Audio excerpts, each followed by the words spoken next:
હવે નજર કરીશું જૈન સમાજના આક્રોશની ખબરો પર।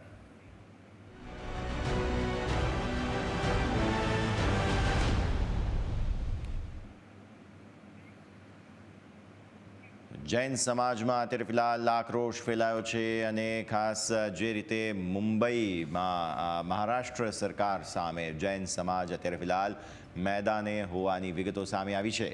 મુંબઈમાં એક 30 વર્ષ જૂનું પાર્શ્વનાથ મંદિર તોડી પાડવામાં આવ્યું હતું, જેને લઈને અત્યારે ફિલહાલ આજે મુંબઈમાં જૈન સમાજ દ્વારા રેલીનું આયોજન કરવામાં આવ્યું છે। જૈન એકતા પ્રદર્શિત કરવા માટે આ આહવાન કરવામાં આવ્યું છે। ત્યારે આસ્થાના પ્રતીક સમાન મંદિરને તોડી પાડવામાં આવતા જૈનોની લાગણી દુભાઈ હતી। આસ્થા પર પ્રહાર સહન નહીં કરીએ તેવું જૈન સમાજે કહ્યું હતું। ત્યારે જૈન સમાજને એક થવા માટે જૈન સાધુઓએ આહવાન કર્યું છે। જૈન સમાજના સાધુઓએ સોશિયલ મીડિયા પર પહેલાં તો આહવાન કર્યું હતું, જે જગ્યાએ મંદિર તોડી પાડવામાં આવ્યું છે ત્યાં જ ફરી નવું મંદિર બનાવી આપો તેવી માગ રજૂ કરવામાં આવી હતી। તો મહત્વનું ઇનપુટ આપ નિહાળી રહ્યા છો। જે મંદિર તોડવામાં આવ્યું હતું તેની તસવીરો પણ આપના ટીવી સ્ક્રીન પર છે। મુંબઈમાં જૈન સમાજ દ્વારા આજે રેલીનું આયોજન કરવામાં આવ્યું છે। તો મુંબઈથી અત્યારે આપણી સાથે હાર્દિકભાઈ હુંડિયા જોડાઈ રહ્યા છે। તેઓ જૈન સમાજના અગ્રણી છે, તેમની સાથે આપણે વાતચીત કરીશું। હવે હાર્દિકભાઈ, પહેલાં તો સ્વાગત ન્યૂઝ કેપિટલ ગુજરાત પર। સમજાવો, આ મંદિર 30 વર્ષ જૂનું કેટલું મહત્વનું હતું પહેલાં તો, કારણ કે જે મંદિર તોડવામાં આવ્યું છે શું કારણથી તોડવામાં આવ્યું છે પહેલાં તો એ સમજવું જરૂરી છે। હાર્દિકભાઈ જી, એકચ્યુઅલી આ મંદિર 30 વર્ષ જૂનું હતું। કોર્ટે ઓર્ડર આપ્યો, કોર્ટે એકદમ તો ઓર્ડર આપ્યો નથી તોડવાનો, પણ આમાં ખરેખર જોવા જઈએ તો મેઇન જવાબદારી આ મંદિરના ટ્રસ્ટીઓની હતી। એમને લીગલી કેમ ન કરાયું, અને કરાયું હોય તો કોર્ટ તોડવા કેમ આવે? કોર્ટનો ઓર્ડર આ કંઈક પહેલી વાર નથી, આ લગભગ ચોથી વાર મારા અંદાજ પ્રમાણે સાંભળ્યા પ્રમાણે આવ્યો છે। તો 4 વાર જ્યારે ઓર્ડર આવ્યો ત્યારે ટ્રસ્ટીઓએ કર્યું શું? પરમાત્માના મંદિરો જો આપણે ઇલીગલી ચલાવીએ તો કદાચ આપણા જેવો અપુણ્યશાળી આદમી કોઈ નહીં। અને જો ભગવાનના ખરેખર આ ભક્તો હોત તો આ ટ્રસ્ટીઓએ પહેલું કામ એ કર્યું હોત કે પહેલાં મંદિરને લીગલી કરાવો। લીગલી કરાવી હોત તો આજે આ જે મંદિર દાદાનું તૂટ્યું એ દિવસો કદાચ ના આવે। એક વાત બહુ સ્પષ્ટ થઈ ગઈ છે અહીંયા કે મુંબઈની અંદર આજે અમારા શ્વેતાંબર અને દિગંબરો બંને ભાઈઓ વચ્ચે જે સંપ પેદા થયો છે, બંને ભેગા મળીને જે આની સામે અવાજ ઉઠાવ્યો છે, નો ડાઉટ આજે એટલી બધી જગાઓ ઇલીગલી આ દેશમાં છે જેની કોઈ હદ નથી। પણ પરમાત્માનું એક મંદિર તોડવામાં મ્યુનિસિપાલિટીને શું મળ્યું એ ખરેખર સમજવાનો વિષય છે। કારણ કે પરમાત્માના મંદિરો આમ જનરલ જનતા બીજેપીના શાસનમાં, હિન્દુ શાસનમાં ક્યારેય તૂટે નહીં। અને પરમાત્માના મંદિરો હંમેશા દર્શન કરનારો જનારો વ્યક્તિ હંમેશા દેશનું ભલું ઈચ્છે, કારણ કે જે વ્યક્તિ ધર્મમાં સમજ્યો તે વ્યક્તિ ક્યારેય પણ દેશનું ખરાબ કરે નહીં। દેશ માટે ધર્મ એક એવો સબ્જેક્ટ છે કે હંમેશા પોઝિટિવ સલાહ આપણને આપે, સારું કામ કરવાની સલાહ આપે। આજે એક મહા અદ્ભુત રેલી દાદાના મંદિરની ફેવર માટે મુંબઈની અંદર રાખવામાં આવી છે। ગઈકાલે રાત્રે એક જૈન મુનિ નિલેશ મુનિજી મારા સાહેબ રાતના 11 વાગે ત્યાં પહોંચી ગયા હતા અને હોટલના માલિકને કહ્યું હતું કે જો અમારા પોસ્ટર ફાડ્યા છે તો અમે તારી હોટલ નહીં રહેવા દઈએ। પરમાત્માનું જે મંદિર, ભવ્ય મંદિર, આમ તો દિગંબર સમાજનું ગણાય, પણ દિગંબર અને શ્વેતાંબરો બંને ભેગા મળીને જે એકતા બતાવી છે તે ખરેખર ધન્યવાદને પાત્ર છે। પણ આપણે એક ચીજ તો સમજવી પડશે કે પરમાત્માના મંદિરો જો આ રીતે આપણે ઇલીગલી બનાવીએ અને તૂટવાનો વારો આવે તો સૌથી શરમજનક વાત આપણા માટે કહેવાય। અને આપણી ચેનલ થ્રુ એક અપીલ દરેક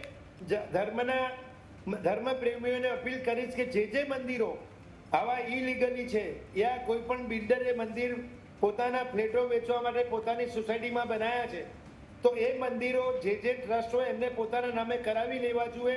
નહીતર કાલે ઉઠીને હમણાં અંધેરીની અંદર પણ એક એવી ઘટના ઘટી ગઈ કે 50 વર્ષ જૂનું મંદિર દાદાનું એક બિલ્ડરે ટ્રસ્ટને અર્પણ કરી દીધું હતું, પણ ટ્રસ્ટે એના કાગળિયા પોતાના નામે નહોતા કરાયા તો બિલ્ડર પોતે મંદિર તોડવા માટે બંધ કરી દીધું હતું કે મંદિર હવે હું નહીં ખોલું। ને 3 દિવસ સુધી પરમાત્માનું મંદિર પહેલી વાર જૈનોના ઇતિહાસમાં આ રીતે બંધ રહ્યું છે, જ્યાં ના પૂજા, ના પક્ષા, ના દેવ દર્શન। તો દરેક ટ્રસ્ટીઓને મારી આપણી ચેનલ થ્રુ વિનંતી છે કે જ્યાં જ્યાં પરમાત્માના મંદિરો છે, કોઈ બિલ્ડરના નામે હોય કોઈ પ્રાઇવેટના નામે, તો ટ્રસ્ટના નામે કરાવી લે, તાકી આવી જે આજે પરિસ્થિતિ સર્જાઈ છે આવી પરિસ્થિતિ ન સર્જાય. ધન્યવાદ જી. મને હાર્દિકભાઈ એક કેમ કે આપણા ઘણા દર્શક મિત્રો છે જે કદાચ મુંબઈના પણ મુંબઈની બહારના પણ જે દર્શક મિત્રો છે તેમને સમજાય એટલા માટે વિલે પાર્લેના કયા વિસ્તારની આ ખાસ મંદિરની વાત છે, વિવાદ શું હતો, અને તમે કહ્યું કે કોર્ટનો હજુ તો ચુકાદો આવ્યો નથી, એ પહેલા મંદિર તોડી પાડવામાં આવ્યું, તો મુદ્દો જી તો મને એ સમજાવો કે આ કયા વિસ્તારની વિગત હતી, અને તમે કહી રહ્યા છો કે આ મંદિર તોડી પાડવામાં બહુ ઉતાવળ રાખવામાં આવી છે, તો એ મુદ્દો સમજાવો કે શા માટે આટલું જલ્દી આ સમગ્ર કામ કરવામાં આવ્યું. આ મુંબઈ વિલે પાર્લાની અંદર એક હોટલ રાધાકૃષ્ણ છે. રાધાકૃષ્ણની બાજુમાં જ આ મંદિર આવેલું છે, દિગંબર મંદિર છે. અને આ મંદિર વડીલ એટલા જલ્દી તોડવામાં પણ 4 વાર એમને હાઈકોર્ટના ઓર્ડરો આપ્યા છે, પણ મ્યુનિસિપાલિટીએ જે પ્રમાણે તોડવાની કોશિશ કરી, એ મારા મ્યુનિસિપાલિટીને મારી પણ એક અપીલ છે આપણા ચેનલ થ્રુ કે મુંબઈની અંદર એમના વિસ્તારમાં ઘણા બધા ઇલીગલી જગ્યાઓ છે, પહેલા એકવાર એ તોડી બતાવે. પરમાત્માનું મંદિર જ કેમ તોડ્યું? આ ખરેખર એક એવો વિષય છે કે જે તપાસનો વિષય છે. અને આપણા મહારાષ્ટ્રના મુખ્યમંત્રી દેવેન્દ્ર ફડણવીસને વિનંતી કરીશ, મંગલ પ્રભાત લોઢાજીને વિનંતી કરીશ, ત્યાંના MLA પરાગ અલવણીને કહીશ કે આ મંદિર તોડવામાં મ્યુનિસિપાલિટીના કર્મચારીને આટલો બધો રસ કેમ હતો? પરમાત્માનું મંદિર તોડીને એમને શું મળ્યું? કારણ કે ઇલીગલી જગ્યા એવું તો નથી ખાલી પરમાત્માનું જ મંદિર છે, એ વિસ્તારની ઘણી બધી એવી જગ્યાઓ છે જે ઇલીગલી હશે, તો પરમાત્માનું મંદિર તોડવામાં એમને આટલો ઇન્ટરેસ્ટ કેમ હતો? એની જો તપાસ કરવામાં આવે તો ઘણું બધું બહાર આવે એમ છે. હાર્દિકભાઈ, વધુ એક વિગત એ પણ હતી કે થોડા સમય અગાઉ BMCએ જ પરમિશન આપી હતી કે તમે આ મંદિરનો ફરી એકવાર જીર્ણોદ્ધાર કરો, નવીનીકરણ કરો, અને નવીનીકરણ કરવામાં પણ આવ્યું હતું, પણ તે બાદ હવે જે ચુકાદો આવ્યો છે તેને કારણે આ તોડવાની કાર્યવાહી કરવામાં આવી, તો BMCની ભૂમિકા પણ શંકામાં આવી જાય છે કે એ સમયે એમણે નવીનીકરણની મંજૂરી જ શા માટે આપી? હા, જો ખરેખર આ વાત તમારી વાત સાચી હોય તો BMCની ભૂમિકા ખરેખર શંકાસ્પદ કહેવાય. મંદિર નવું બનાવવાનો જો ઓર્ડર એમને આપ્યો તો એ તોડવા માટે કેમ? એ બી બહુ મોટી વાત છે. આપણે બહુ સરસ મજાની વાત કરી કે આ રિયલમાં શંકાસ્પદ વિષય છે, અને આ શંકાનું સમાધાન થવું જ જોઈએ, જેથી આજે આવા ભ્રષ્ટ અધિકારીઓની ઉપર તપાસ થાય. અને પરમાત્માનું મંદિર હિન્દુસ્તાનની અંદર હિન્દુ શાસનમાં ભગવાનનું મંદિર અને BJPની સરકારમાં તૂટે, ખરેખર મગજ કામ નથી કરતું. આ કામ બન્યું. બિલકુલ. બીજી તરફ સરકારે પણ એક ઠરાવ કર્યો હતો, અમને મળેલી જે વિગતો છે તે પ્રમાણે બાંધકામ જે હતું મંદિરનું તેને અધિકૃત કરવા માટે એક સરકારી ઠરાવ હતો, જેને પણ ટ્રસ્ટીએ, ખાસ જે મંદિરના ટ્રસ્ટીઓ છે તેમણે હવાલો જરૂર આપ્યો હતો, પરંતુ કદાચ તેને કોર્ટે કન્સિડર નથી કર્યો. એટલે આવા મુદ્દા જે તમે બહુ ટેકનિકલ, તમારા પહેલા જવાબમાં બહુ ટેકનિકલ મુદ્દો સમજાવ્યો છે તમે, હું ફરી એકવાર આપને વિનંતી કરીશ કે જેટલા પણ દર્શક મિત્રો આપણી સાથે જોડાયેલા છે, ચાહે તે કોઈ પણ ધર્મના હોય, તેઓએ આજે ટ્રસ્ટની પ્રોસેસ તમે સમજાવી છે તે કરવી ખૂબ જ જરૂરી છે, તે ફરી એકવાર આપણે દર્શક મિત્રોને જણાવ્યા. જે પણ મંદિરો આજે ઘણા બિલ્ડરો પોતાના બિલ્ડિંગો વેચાય, એમની ઇમારતો વેચાય. તમે જો અમદાવાદની અંદર ગોમતીપુર વિસ્તારની અંદર પરમાત્માનું ભવ્ય મંદિર, એ ભવ્ય મંદિરની પ્રતિમા ઉઠાવીને સિરજની અંદર મૂકી દીધી. મેં ગુજરાતના મુખ્યમંત્રીને પણ આ વાતની જાણ કરીને ગુજરાતના મુખ્યમંત્રી ભૂપેન્દ્રભાઈ પટેલે આનો આદેશ પણ આપ્યો કે ગોમતીપુરની ભગવાનની પ્રતિમાઓ કેમ ઉઠાવવામાં આવી. તો ખરેખર કહેવાની વાત એ છે, જે દિગંબર મંદિર આપણું પાર્લામાં હતું, એ પાર્લાનું મંદિર તોડવામાં આ BMC અધિકારીઓને પણ આટલો બધો ઇન્ટરેસ્ટ કેમ હતો? અને જેણે ખરીદી હતી આ જગ્યા, યા ટ્રસ્ટની કઈ ભૂલ હતી કે આ ઇમારત તોડવા, મંદિર તોડવા માટે આટલો બધો ઇન્ટરેસ્ટ આ મ્યુનિસિપાલિટીએ લીધો? મ્યુનિસિપાલિટીને ખરેખર આખા પાર્લાની અંદર શું એક જ વસ્તુ ઇલીગલી દેખાણી? અને ખરેખર તો એક વાત ફરીથી કહીશ હું આપને કે જે જગ્યાએ જે મંદિરો ઉભા છે, જૈનો અજૈનો બિલ્ડરોએ પોતાના ફ્લેટો વેચવા માટે મંદિરો બનાવ્યા હોય, તો એ મંદિરો જલ્દીથી પાછા